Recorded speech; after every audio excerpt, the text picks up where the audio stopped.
The Great Slide of St. Suzanne, dedicated to my grandchildren, Dominic, Caden, Raina, Cameron, Mackenzie, and Tice. The parish playground located on the southeast corner of the church lot provided some great boyhood adventures. The playground was a ragged, mostly dirt area with token scatterings of grassy patches. There were 2 sets of swings, the big and the little person swings.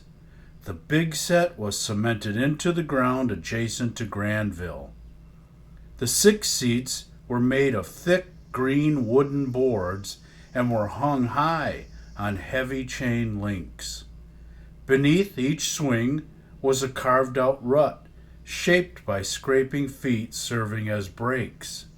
The smaller set of 6 swings were placed along Westfield Street. These smaller swings had 3 green wooden slat chairs, each with a wooden bar that slid down to trap the little person safely inside. All 6 swings were strung up with smaller links than the big person swings required. It would be many more years before our playground swings would see the modern soft plastic seats. Our swings were made of real steel and wood, good old-fashioned materials. The real treasure of our playground was the bigger than you could imagine metal slide. It was a great slide. God, it was something to behold. It was an impressive display of 1950s workmanship, with solid steel pieces, with dimpled metal steps, machined with small holes, so the dirt on your shoes would fall through to the ground. The sliding surface, it glistened in the sunlight, and you could see yourself in the shiny surface. The top platform was halfway to the sky. It was held in place with 2 heavy metal poles that were used to shimmy up when your opponent was on the steps. During the summer months, we would grab sheets of waxed paper from home and rub the waxy surface all over the metal slide to polish it up and send you flying down the slide at breakneck speeds. The waxed paper was also used to create dirt bombs. We'd cup the waxed paper in one hand and scoop up a fistful of powdery dirt in the other, and carefully spill the dirt into the middle of the waxed paper. Twist it shut, then heave the little bombs at one another. Those were great days that usually concluded downstairs in the laundry room wash tubs. Mom would scrub our hair with Fell's naphtha soap and a hard bristle brush to get all the dirt out. The playground was a great place to grow up. Think of it. Right across the street was a great playground where you could get dirty, have some fun, enjoy boyhood thrills, all the while never losing sight of your own house. The playground and slide would soon give way to teen towners and more adolescent rites of passage. The greatest boyhood adventure I recall with the St. Suzanne slide wasn't on a hot summer's day. No, it was a mid-November, school closing, ice storm day. If we went 100 miles an hour down that slide with wax paper, we must have gone 200 miles an hour with the ice. This adventure wasn't for the faint of heart. It was reserved only for boys. More specifically, the Berry Boys. We possessed enough boyhood ignorance to test our courage, but smart enough not to ask for permission. I believe it was Tim, Mick, and I to try this one on.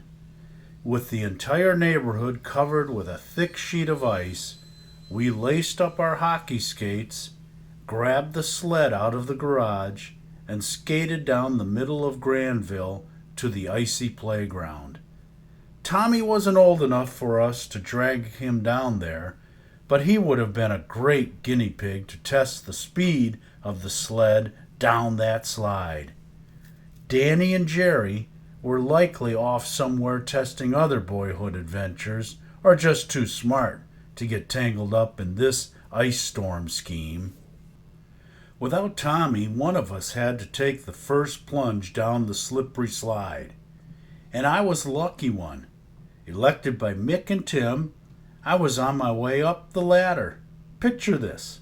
Yours truly climbing up the icy covered steps, wearing skates, ankles bent beyond their natural state, dragging the sled behind me, all the while hearing Mickey yelling, "You're crazy!" and Tim, "Go for it, you idiot!" Oh, my legs were shivering with more than the cold. Each step was a test as I pulled myself and the sled closer to heaven. I was glad we were on church property. That way the priests at the rectory weren't too far away for my last rites.